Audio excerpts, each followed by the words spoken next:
No one was supposed to know about this field, but when Tom, a 16-year-old kid, flew his drone over the unknown piece of land, he couldn't believe the chilling sight before him.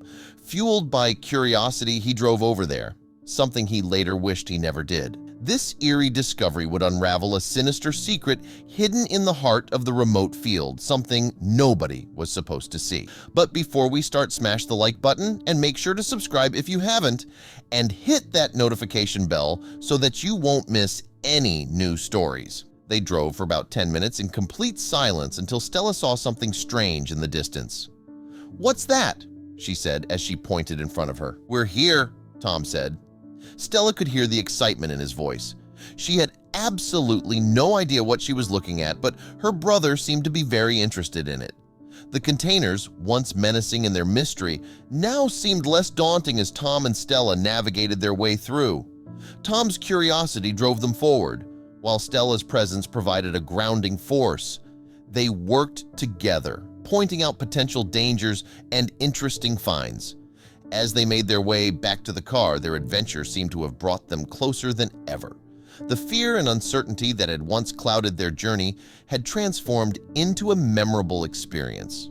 They had not only explored the mysterious field but also discovered new depths to their sibling relationship, strengthening their bond in the face of adversity. With each container they explored, Stella's initial fears dissipated, replaced by a sense of trust in her brother's guidance. Tom, in turn, felt a surge of responsibility, his protectiveness over Stella growing with each step. As they emerged from the maze, the world outside seemed different, as if they were seeing it with new eyes.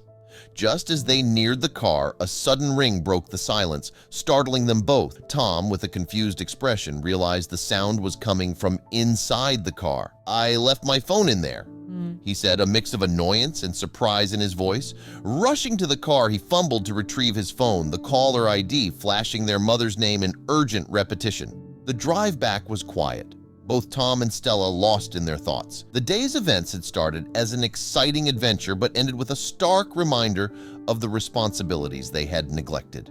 The journey back was not just a physical return, but a reflective one, as they considered the consequences of their actions and the worry they had caused their family. Their mother's voice, filled with a mixture of relief and stern concern, greeted them as they entered the house. "Why didn't you answer any of my calls?" she demanded, her worry manifesting as frustration. Tom and Stella stood sheepishly before her, the gravity of their tardiness and the potential danger they had been in dawning on them in the face of their mother's fear.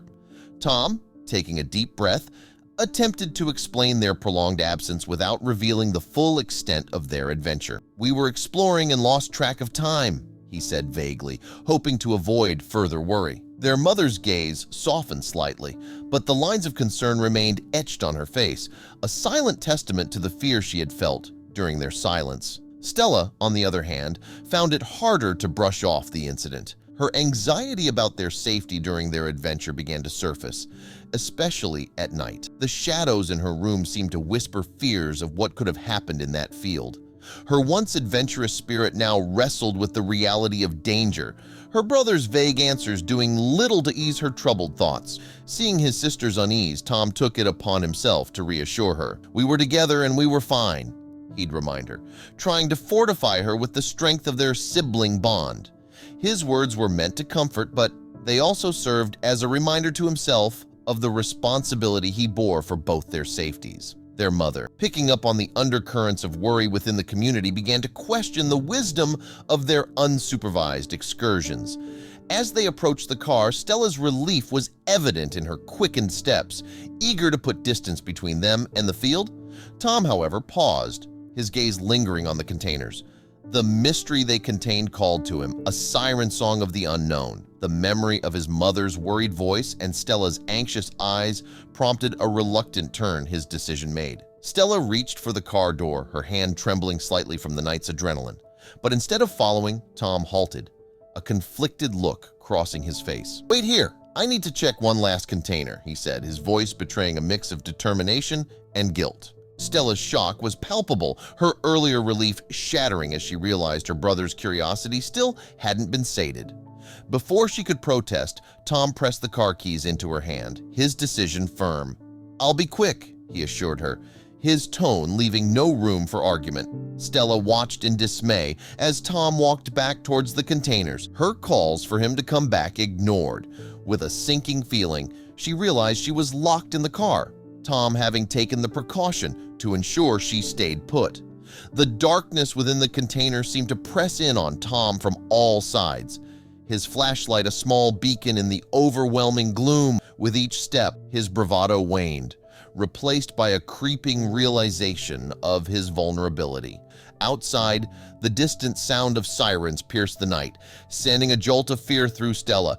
Her imagination ran wild with scenarios of police arriving, of being caught in a situation far beyond their control. The thought of legal repercussions, coupled with the fear for Tom's safety, spiraled her into panic. Each siren's wail seemed to confirm her worst fears, leaving her feeling utterly alone and vulnerable. As the sirens grew closer, Stella's panic escalated. Trapped in the car, her thoughts raced uncontrollably. She attempted to call out for Tom, her voice barely rising above a whisper, choked by fear. The isolation of the car, once a sanctuary, now felt like a cell, intensifying her sense of vulnerability and helplessness as she awaited the consequences of their adventure gone awry. The police, now fully engaged, took control of the scene, cordoning off the area around the containers. Their priority shifted to securing the site and assessing the environmental hazard posed by the illegal dumping of toxic waste. Stella and Tom, under the watchful eyes of the officers, were led away from the immediate danger, the weight of their discovery sinking in as they realized the potential consequences of their curiosity. As the investigation unfolded, it became clear that a company had disposed of the toxic waste, hoping it would remain undiscovered. The police, connecting the dots, began to piece together the evidence, the siblings' accidental discovery playing a pivotal role in unveiling the environmental crime. The realization that their adventure had uncovered a significant illegal operation brought a mix of emotions, from fear to a sense of unintended heroism. For Tom and Stella, the adventure had ended far differently than they had imagined. They learned a hard lesson about curiosity and responsibility, the risks of venturing into the unknown, and the impact of their actions. The experience had changed them, instilling a newfound respect for the dangers of negligence and the importance of environmental awareness. As the community rallied to address the environmental negligence unveiled by their discovery, Tom and Stella reflected on their journey. What had started as a simple exploration had evolved into a crucial lesson on the consequences of curiosity, the weight of responsibility, and the importance of standing up for what is right. Their bond, strengthened by the ordeal, stood as a testament to the growth they had experienced through this unexpected adventure.